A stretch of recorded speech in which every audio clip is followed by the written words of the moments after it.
Well, hi everybody.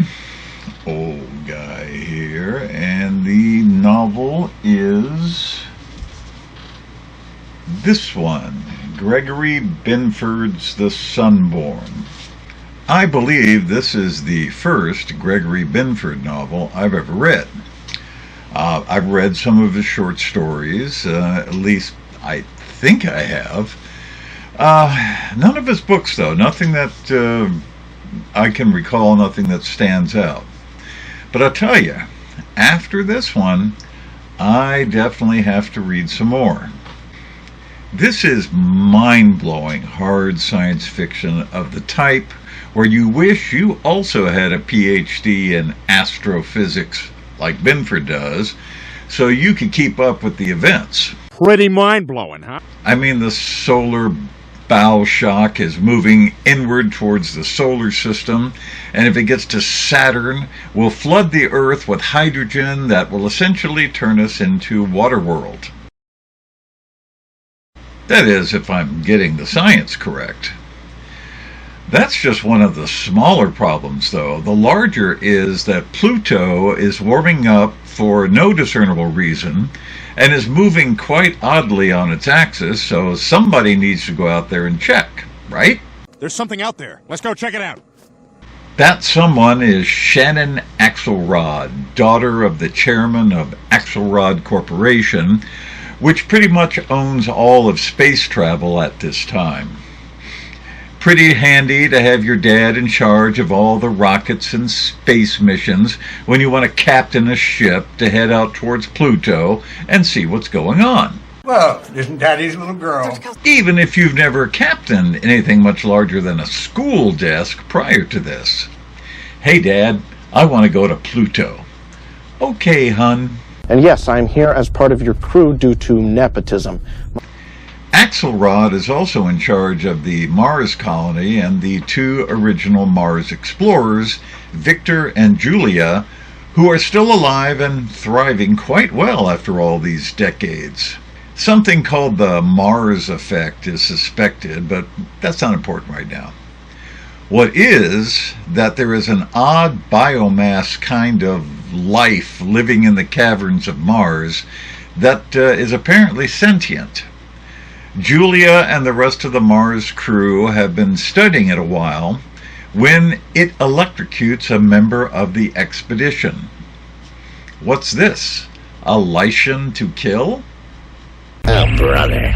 At this point in their long and storied careers, Victor and Julia have become celebrities, and Axelrod thinks it's time they left all that exploration and those pesky scientific studies and electrical funguses and come live on the moon where they can be the corporation's public face. As you can imagine, Victor and Julia are not too keen on this and resist mightily the corporate summons of doom when Axelrod suddenly changes his mind because it looks like Shannon has gotten herself into a whole heap of trouble out there, somewhere near Pluto. And he needs Victor and Julia to fly out there and help. That trouble is the discovery of life. Intelligent life on Pluto called the Zand. They are also a biomass with electrical charges and can actually communicate with Shannon through radio wavelengths with the assistance of a language AI called Wayfair. Skynet has become self-aware. Wait. What Shannon discovers is that every Plutonian day cycle, the Zand are attacked by the Darksiders, who live on Pluto's dark side, hence the name. And the Darksiders take the Zand apart right down to their molecules. Shannon discovers that the Darksiders are actually robots, which begs the question, how did they get there? How did the Zand, for that matter, on a planet so cold that if humans touch its surface, their bones immediately shatter into fragments? How? The beings. Phenomena. Not exactly the most imaginative name for an alien species, but it fits because these things are continent-wide collections of electromagnetic force that have lived forever and feed on the edges of plasma thrown past Pluto by solar storms. They consider the inner planets the hot zone, in which they cannot survive, so the reversal of the bow shock is beneficial to them, letting them approach the fount, which is what they call the sun. And the title of the book may then become clear. Like I said, mind-blowing. I've always admired science fiction authors who can conceive of a life so alien that it is beyond human reference, because the best I can do is the Little Green Men. Greetings. I am General Casey. But intelligent life made of plasma and electromagnetism and biofilm, well, that is a step up.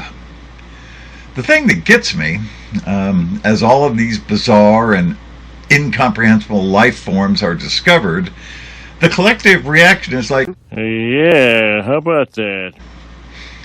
I expected a little more, like, economic collapse or world panic or something, not to mention the religious implications of gigantic electromagnetic beings who can manipulate life. There are the usual superficial human dynamics that seem to be the standard in these very hard sci-fi books that focus so much on the most arcane of sciences. Julia and Victor are pleasant enough, but you get a feeling there's a history with them that you're not getting, and yes, there is, in a previous book called The Martian Race.